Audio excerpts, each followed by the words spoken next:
2025 खत्म हो रहा है, हम लोग 2026 में प्रवेश करने को हैं।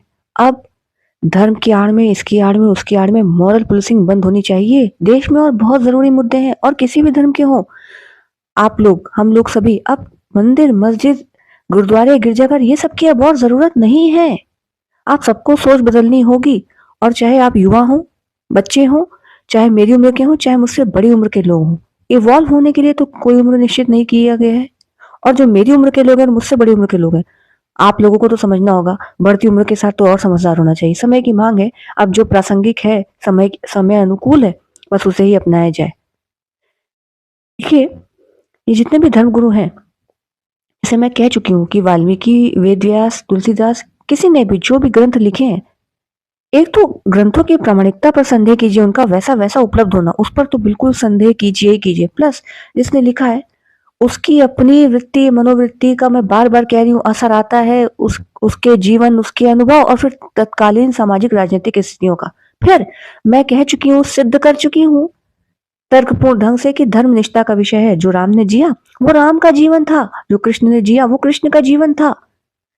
राम ने जो भी जीवन जीना स्वीकार किया, एक तो राम ने स्वयं तो अपनी आत्मकथा लिखी नहीं, कृष्ण ने स्वयं तो अपनी आत्मकथा लिखी नहीं, लिखने वाले तो अतिशयोक्ति करेंगे ही करेंगे और फिर जैसे-जैसे वो हाथ में पड़ती गई। लेकिन धर्म ग्रंथों की आड़ में, और वो भी जो आदर्श जीवन है, इन गुरुओं के द्वारा, माँ बाप के द्वारा, परिवार के द्वारा, जहाँ माँ बाप अच्छे हैं वहां पे रिश्तेदारों के द्वारा, इस तरह का झूठा नैतिक आदर्श जीवन बच्चों पर और लोगों पर थोपा जाता है और खुद वो लोग और उनके बच्चे, यानी रिश्तेदार है उनके बच्चे या वो लोग खुद बिल्कुल इसका उल्टा जीवन जीते आए हैं, जी रहे हैं और शोषण हो रहा है और सबकी नींव पड़ रही है परिवार में, फिर वही समाज में चल रहा है। मैं बार बार कह रही हूँ, राम ने जो जीवन जिया वो राम का था। आप को वैसा जीवन जीना है, आप जिए। आप अपनी धर्म पत्नी को भी ये कहने के अधिकारी नहीं कि तुम सीता बन जाओ। सीता ने जो स्वीकार किया वो सीता का निर्णय है और राम और सीता ने तो कहीं कोई आत्मकथा लिखी नहीं है।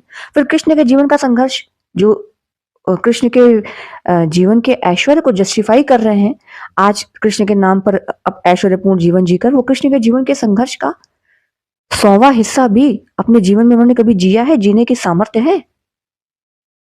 तो ये सब धर्म के धंधे चल रहे हैं